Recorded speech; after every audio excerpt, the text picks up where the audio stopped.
Ada dua berita. Yang pertama, LDNU atau Lembaga Dakwah Nahdlatul Ulama itu mengusulkan agar melarang dakwah Salafi Wahabi. Tapi berita yang kedua, justru ada lagi yang minta agar diralat usulan itu. Saya lebih setuju yang kedua. Karena saya lihat.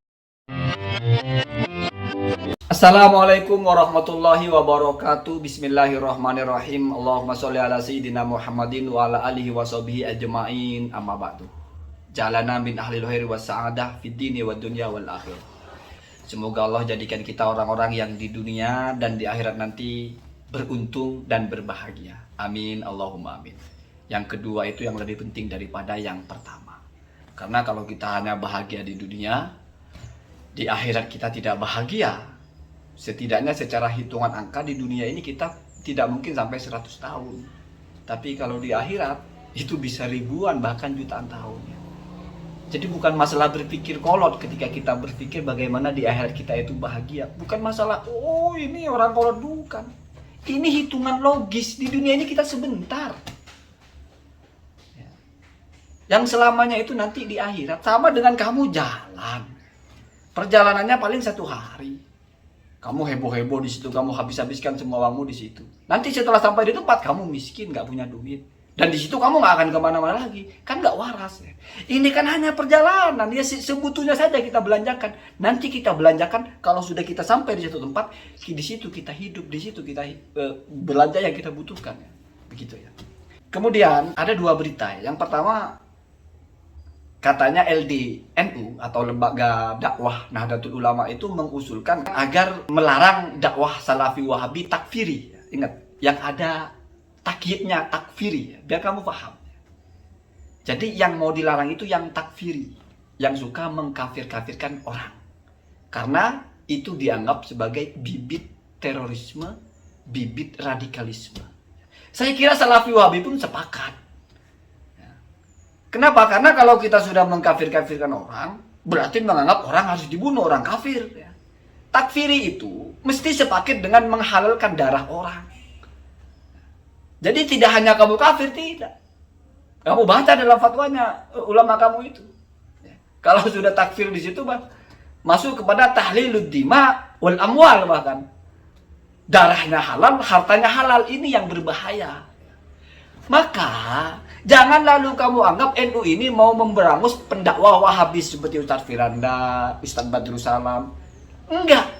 Karena narasinya itu muqayyad, wa ma moroda muqayyadan, wa ma waroda muqayyadan, fal ahdu bitakyid. Kalau narasinya terbatas, ya berarti terbatas. Artinya yang mau dilarang itu yang takfiri. Kamu bolehlah berkuar bid'ah sunnah, kunut bid'ah, tapi jangan anggap kafir. Kalau kamu tidak mengkafirkan orang yang berbeda dengan kamu, berarti tidak masuk kepada yang mau dilarang. Ini kan sudah biasa bahasa begitu ya. Takyid itu berlaku. Bahkan narasi-narasi yang umum terkadang justru tetap terbatas penerapannya ya. Walaupun batasannya tidak disebutkan. Biasanya batasannya sudah diketahui bersama misalnya. Seorang guru bicara di depan muridnya kelas 6 ya. Besok setiap siswa bawa buku pelajaran kelas 6. Apakah siswa kelas 1 termasuk? Enggak, itu sudah muqayyadnya ya, ngekhotobnya ke siapa? Walaupun bahasa semua siswa itu semua siswa di sekolah. Apalagi ini sudah jelas ya. Yang salafi, yang takfiri. Satu ya. Tapi berita yang kedua, justru ada lagi yang minta agar diralat usulan itu ya. Saya lebih setuju yang kedua. Kenapa?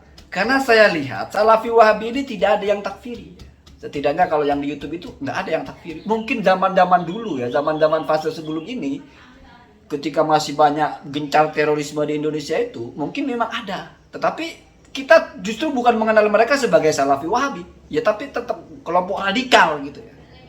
Kelompok orang-orang yang menghalalkan darah, menganggap pemerintah ini tauhid. Kalau Ustaz Salafi Wahabi sekarang nggak ada yang begitu ya.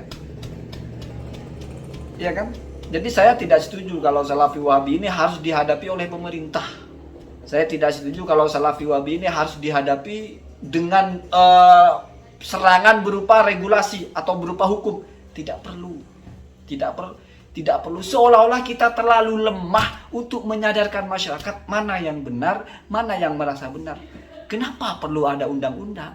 Tidak perlu. Bahkan saya pribadi, kenapa saya tidak setuju kalau misalnya syariat itu negara mewajibkan orang sholat? Maksudnya penerapan syariat sampai sedetail itu. Orang kalau tidak sholat oleh negara di penjara misalnya. Orang kalau tidak puasa oleh negara di penjara. Pokoknya kalau melanggar hukum agama secara total berarti melanggar hukum syariat maksudnya. Secara total maka dianggap melanggar hukum negara. Saya tidak setuju. Itu memposisikan seolah-olah agama ini lemah. Seolah-olah kebenaran itu lemah sehingga butuh backup dari negara. Enggak ya. Enggak begitu. Lagian tidak ada juga ajaran Islam kalau tidak sholat harus dipenjara. Tidak ada juga dalam hukum Islam itu tidak sholat disanksi oleh negara. Ya. Jadi kita ingat poin-poinnya saja. Kalau ada hal-hal yang berkaitan dengan kemaslahatan bersama-sama, ya misalnya pernikahan, maka negara punya hukum di situ. Ya. Agar ada ketertiban. Tapi kalau sifatnya masing-masing, ya silahkan. Begitu juga tentang Salafi Wahabi ini. Selama ya takfirnya saya kira sudah nggak ada ya. Itu pandangan saya. Ceramahnya Pak Yazid Jawas sepanjang itu juga paling kalau mengatakan musyrik juga dia tidak muayyan, tidak siapa yang musyrik, dan dia tidak bilang lalu itu halal darahnya.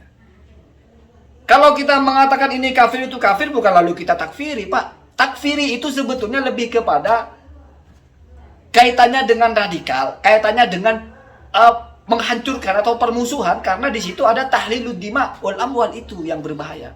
Kalau kamu bilang ya orang kalau menyembah batu kafir, apa kita takfiri? Ya enggak, Pak, memang kafir.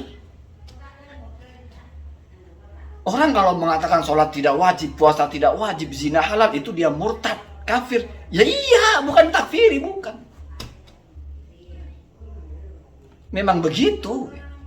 Tapi kalau orang ziarah kubur itu murtad ya, kafir, halal darahnya, baru itu takfiri. Saya kira nggak ada Salafi Wahabi yang berani bilang seperti itu ya. Jadi terlalu berlebihan kalau harus bentuk regulasi hanya untuk menanggulangi Salafi Wahabi. Kalau untuk radikalisme, iya.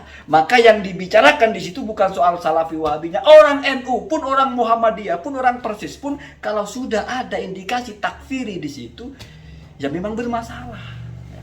Bermasalah. Jadi ini bukan soal kelompok mana, tapi ada dia menganut paham takfirinya begitu. Bahkan ketika Arab Saudi dulu juga, bukan Arab Saudi, ketika konferensi Ahlus Sunnah wal Jamaah di CES-nya itu mengeluarkan Wahabi itu dari Ahlus Sunnah itu yang takfiri. Artinya paham takfirinya ini yang dikeluarkan.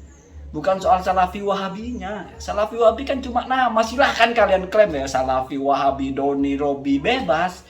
Tapi kalau sudah ada takfiri, tahlilud dima wal amwal, kamu anggap orang halal darahnya, kamu anggap orang boleh dirampok, ini yang berbahaya, itu yang ditanggulangi. Karena negara ini berdiri untuk menjaga kemaslahatan bersama, terutama kemaslahatan nyawa, kemaslahatan harta benda, sehingga hidup ini tidak terancam.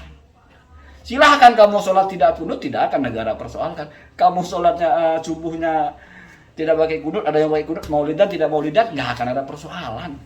Selama tidak ada takfiri, artinya tidak ada hal-hal yang berpotensi memicu kerusakan, begitu ya. Itu tanggapan saya. Kamu salahkan silakan. Dan Assalamualaikum warahmatullahi wabarakatuh.